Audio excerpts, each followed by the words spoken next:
Students. आज के इस सेशन में हम लोग बात करने वाले हैं एक बहुत इंपॉर्टेंट टॉपिक की, जो बहुत सारे बच्चे हम लोगों से पूछते हैं, यूट्यूब पे कमेंट्स करते हैं। और वो एक सवाल है कि sir, first attempt versus second attempt, कौन सा अटेम्प्ट ज़्यादा इंपॉर्टेंट है, कौन से अटेम्प्ट पे ज़्यादा फोकस करना चाहिए, किसको ज़्यादा सीरियसली देना चाहिए। मतलब ये सवाल बहुत सारे बच्चे पूछते हैं कि सर, तैयारी मेरी अच्छी नहीं है, तो क्या मैं फर्स्ट अटेम्प्ट को स्किप कर दूं, या फर्स्ट अटेम्प्ट को नॉर्मली ऐसे दे देता हूं, फिर सेकंड अटेम्प्ट पे ज़्यादा और मेहनत करूंगा, उसके बाद मैं उसमें तैयारी करूंगा। तो ये काफ़ी सारे बच्चे के दिमाग में डाउट होगा कि हाँ सर, फर्स्ट अटेम्प्ट को सीरियसली लेना चाहिए या फिर सेकंड अटेम्प्ट को लेना चाहिए, या फिर किस तरह से मैनेज करें, क्या करें। तो आज मैं इस चीज का जवाब देता हूं बेटा। तो फर्स्ट अटेम्प्ट को सबसे ज्यादा सीरियसली लेना चाहिए। मैं ये नहीं कह रहा हूं कि सेकंड अटेम्प्ट को सीरियसली नहीं लेना है, बट फर्स्ट अटेम्प्ट को सीरियसली लेना है। मैं उन बच्चों का जवाब दे रहा हूं जो बच्चे ये सोच रहे हैं कि नहीं, मैं फर्स्ट अटेम्प्ट को स्किप कर देता हूं, या फर्स्ट अटेम्प्ट मुझे देना ही नहीं है, या फिर मुझे फर्स्ट अटेम्प्ट में ज्यादा ध्यान नहीं देना, मैं और बेटर तैयारी के साथ सेकंड अटेम्प्ट में उतरूंगा, सीधा ही उतरूंगा, है ना। या फिर फर्स्ट ऐसे मजे के लिए दे देते हैं, सेकंड चलो हम लोग अच्छे से तैयारी करके देंगे। तो ये बहुत सारी बातें बच्चों के दिमाग में होती है। तो बेटा, first attempt is actually very very very necessary. बहुत ज्यादा आपको ध्यान देना है पहले अटेम्प्ट पे।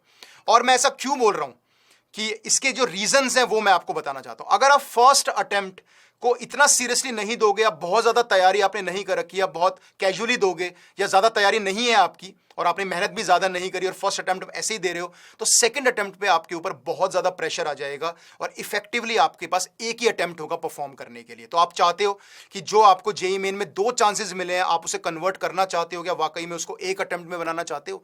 तो ऐसा आप नहीं चाहोगे कि मैं एक ही अटेम्प्ट दूं, ठीक है, और इफेक्टिवली, और एक अटेम्प्ट में रिस्क भी हो सकता है, पेपर का लेवल कैसा भी आ सकता है, परसेंटाइल ऊपर नीचे जा सकती है। तो इसलिए 2 अटेम्प्ट्स बनाए गए हैं ताकि बच्चे दोनों अटेम्प्ट्स में अपना बेस्ट दें, अच्छे से उस पर फोकस करें और जो भी बेस्ट ऑफ परसेंटाइल आएगी उसको करें। तो एक अटेम्प्ट में कम फोकस करने पर, या बिकॉज ऑफ सर्टेन रीजन आपके हो सकते हैं कि सर प्रिपरेशन बहुत अच्छी नहीं है, या कॉन्फिडेंस लेवल नहीं है, मोटिवेशन नहीं है, शायद उतने टाइम में मैं अच्छा परफॉर्म ना कर पाऊं। लेकिन बेटा, हम लोगों को अपना बेस्ट देना पड़ेगा फर्स्ट अटेम्प्ट में। आप अपने हाई वेटेज टॉपिक्स करो, प्रीवियस ईयर्स करो, मॉक टेस्ट दो, कुछ चैप्टर सेलेक्ट करके कर लो, लेकिन बिल्कुल लूज नहीं करना कॉन्फिडेंस कि नहीं यार, मैं फर्स्ट अटेम्प्ट में ज्यादा कॉन्फिडेंस नहीं है, ज्यादा मेरा मन नहीं है देने का। ऐसी बातें मत सोचना, अपना 100% दो, जितना आप कर सकते हो। अगर आपने तैयारी लेट शुरू की है तो आप हाई वेटेज टॉपिक्स को पिक कर लो, उसके क्वेश्चंस प्रैक्टिस करो। जो छोटे छोटे चैप्टर जैसे मैथ्स में मैथमेटिकल रीजनिंग है, हाइट एंड डिस्टेंस है, सेट्स एंड रिलेशंस है, तो ऐसे चैप्टर्स को पिक करो अपार्ट फ्रॉम जो थोड़े बहुत हाई वेटेज टॉपिक्स हैं। तो थोड़ा स्मार्टली खेलो, प्रीवियस ईयर्स लगाओ, मॉक टेस्ट जितने दे सकते हो उतने दो, है ना। शॉर्ट ट्रिक्स वगैरह लर्न करो, मैराथॉन्स यूट्यूब पे देखो। तो मेरा मतलब ये है कि आपको कहीं ना कहीं एक एफर्ट डालना पड़ेगा और फर्स्ट अटेम्प्ट को सीरियसली देना पड़ेगा। फर्स्ट अटेम्प्ट को देने से आपको देखो क्या होगा, इससे फायदा क्या होगा। फर्स्ट अटेम्प्ट देने से ये फायदा होगा, अगर आपने सीरियसली दिया है तो आपकी एक स्ट्रैटेजी पता चल जाएगी, आपको अपनी गलतियां पता चल जाएंगी कि यार पहले अटेम्प्ट में ना मैंने पूरा जोर लगा के तो पेपर दिया, तो मेरी लेकिन मुझसे मिस्टेक हो गई, मेरी कोई स्ट्रैटेजी गलत थी, ठीक है, या फिर कहीं ना कहीं पेपर लेंदी था तो मैंने कुछ या कैलकुलेशन एरर्स कर दी। तो आपको एक ओवरऑल एक आइडिया लगता है कि अच्छा, मैंने यहां गलतियां की है जिसको मुझे सेकंड अटेम्प्ट में दोहराना ही नहीं है। अब जो बच्चा फर्स्ट अटेम्प्ट ढंग से देगा ही नहीं, तो उसको पता ही नहीं चलेगा सेकंड अटेम्प्ट में कैसे अच्छा स्कोर करना है, ज्यादा आउटपुट लेके आना है ना। तो इस बात पे ध्यान रखना। तो इफेक्टिवली आप एक ही अटेम्प्ट दे रहे हो, फिर इसका मतलब अगर सेकंड अटेम्प्ट पे फोकस कर रहे हो तो वो बहुत इंपॉर्टेंट है कि आपको फर्स्ट अटेम्प्ट अच्छे से देना है, ठीक है। और अगर जो भी एरर्स हैं, जो भी आपको लगता है कि गलतियां हुई हैं, कमियां रही हैं, उसको सेकंड अटेम्प्ट में आपको पूरा करना है। तो second attempt is just for improvement. Second attempt क्या है कि फर्स्ट अटेम्प्ट में जो भी चीजें आपसे कमी रही है, जो भी चैप्टर्स आपने नहीं करे, आपको लगा कि नहीं यार ये मैं कर सकता था, तो अब मैं सेकंड अटेम्प्ट में उसको इंप्रूवमेंट और ज्यादा फोकस करूंगा और मेहनत करूंगा ताकि सेकंड अटेम्प्ट में मैं और अच्छा कर पाऊं।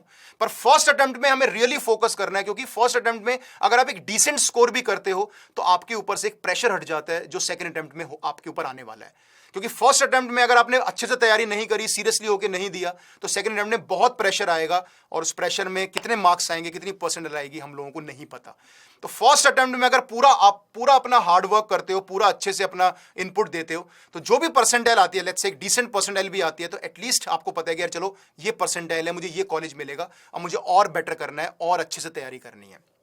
आपका काम भी फिर आधा हो जाएगा। अगर आप अभी बहुत अच्छे से तैयारी करते हो, इन 2-3 महीनों में जब भी एग्जाम आएगा, उसके आगे वाले जो भी सेकंड अटेम्प्ट में टाइम मिलेगा आपको, उसमें आप और बेटर तैयारी कर सकते हो। फिर सबसे अच्छा एक चीज और होती है, अगर आप सेकंड अटेम्प्ट में फोकस करोगे तो जेई एडवांस की तैयारी कब करोगे? जेई एडवांस्ड की प्रिपरेशन बच्चा कब करता है? एटलीस्ट कम से कम जेई मेन के फर्स्ट अटेम्प्ट में एक अच्छा स्कोर लेने की कोशिश करता है, उसके बाद वो सेकंड अटेम्प्ट की तैयारी करता है, साथ साथ थोड़े एडवांस लेवल के क्वेश्चंस भी शुरू कर देते हैं हम लोग। तो जेई एडवांस की प्रिपरेशन भी हमारी इफेक्ट हो जाएगी अगर हम पहले वाले को बहुत सीरियसली नहीं करेंगे या फिर हम अपना कॉन्फिडेंस लूज कर देंगे। तो इसलिए बच्चों आपको फर्स्ट अटेम्प्ट को बहुत ही सीरियसली देना है। अच्छा, सबसे इंपॉर्टेंट बात यह होती है कि अगर आप सेकंड अटेम्प्ट पे फोकस करते हो तो सारे बच्चे, ऑब्वियसली सभी बच्चों का ये होता है कि फर्स्ट अटेम्प्ट में जो होना था हो गया, हमने अपना बेस्ट दिया, ये तो देना ही देना है, अपना एफर्ट डालना ही डालना है, लेकिन सेकंड अटेम्प्ट में हमें अच्छा करना है, इंप्रूव करना है।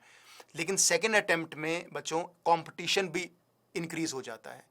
सेकेंड अटेम्प्ट में बच्चा एक बेटर तैयारी के साथ आता है तो कंपटीशन इंक्रीज होगा। तो अगर वो बच्चे हैं जो फर्स्ट अटेम्प्ट को बहुत ज़्यादा मतलब स्किप करने का सोच रहे हैं या फिर इतना ज़्यादा सीरियसली नहीं दे रहे हैं या तैयारी धीरे धीरे कर रहे हैं, तो वो बच्चों अलर्ट हो जाओ कि सेकेंड अटेम्प्ट में आपके पास बहुत ज़्यादा कॉम्पिटिशन आएगा।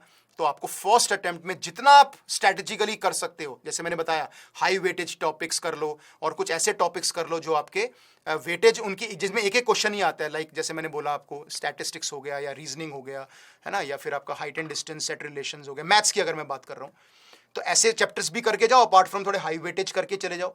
और सबसे इंपॉर्टेंट तो प्रीवियस ईयर्स और मॉक टेस्ट ही होते हैं, तो अपनी स्ट्रैटेजी लॉक करके जाओ।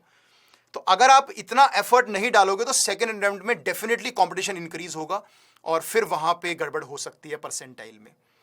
एंड मोस्ट इंपॉर्टेंटली बेटा, हो सकता है सेकेंड अटेम्प्ट में आपका पेपर का लेवल भी इंक्रीज हो जाए। जैसे आपने देखा 2022 में जून का पेपर तो टफ था ही, लेकिन जुलाई का पेपर भी उससे भी काफ़ी डिफिकल्ट आया था, यानी कि किसी किसी सेशन में बहुत डिफिकल्ट आया था, तो पेपर का लेवल भी इंक्रीज हो सकता है। तो इसका मतलब पहले अटेम्प्ट को आपको मतलब बिल्कुल वेस्ट नहीं करना है, मैं ये कहना चाहता हूं बेटा। 2 अटेम्प्ट आपको मिले हैं, make the most of it. उसको एज ए इंप्रूवमेंट देखो कि फर्स्ट अटेम्प्ट में बिल्कुल अच्छे से करूंगा और उसके बाद जो भी कमियां रहेंगी सेकंड अटेम्प्ट में एडवांस की तैयारी वो सेकंड अटेम्प्ट में पूरा झोंक दूंगा, ठीक है। और जब दोनों आप अच्छे से इनपुट्स दोगे तो डेफिनेटली बेस्ट ऑफ परसेंटाइल आपकी फॉर श्योर बहुत अच्छी आएगी। तो इसलिए बच्चों ध्यान रखना, बिल्कुल भी हमें लेजी नहीं होना है। फर्स्ट अटेम्प्ट जब भी आएगा, जनवरी में, फरवरी में, अप्रैल में, जब भी आपका फर्स्ट अटेम्प्ट आएगा, अपना प्रीवियस ईयर्स के जो स्ट्रैटेजी मैंने बता रखी है आप लोगों को कि चैप्टर वाइज आपको प्रीवियस ईयर्स करने हैं, रिसेंटली जो 2-3 साल के पेपर्स हैं वो तो करने ही करने हैं, जो एनटीए ने बनाए हैं डेफिनेटली करने हैं, ठीक है। और मॉक टेस्ट हर हफ्ते 2 मॉक टेस्ट देने हैं। जब एग्जाम आ जाएगा तो 1 महीना पहले 3 मॉक टेस्ट देना स्टार्ट कर देना और देखो मॉक टेस्ट को एनालाइज करो, कहाँ गड़बड़ हो रही है, क्या आप गलतियां कर रहे हो, कौन से चैप्टर में ज्यादा प्रैक्टिस की रिक्वायरमेंट है, किस ऑर्डर में पेपर को सॉल्व करना है, पहले कौन से क्वेश्चंस करने हैं, इजी करने हैं, फिर बाद में आपको टफ वाले या लेंदी क्वेश्चंस करने हैं। तो ऐसे अगर आप प्रैक्टिस करोगे बेटा और फोकस होके पढ़ोगे तो आई एम श्योर कि आप एक अच्छी परसेंटाइल लेकर आओगे, ठीक है। इसलिए बिल्कुल भी किसी भी अटेम्प्ट को वेस्ट नहीं करना है, हर एक अटेम्प्ट को सीरियसली देना है, ठीक है। और जितना बेटर कर पाओ उतना बेटर हम लोगों को करना है, ठीक है। चलो, सो इन सब बातों का ध्यान रखना and all the best for your JEE exam बेटा। Thank you.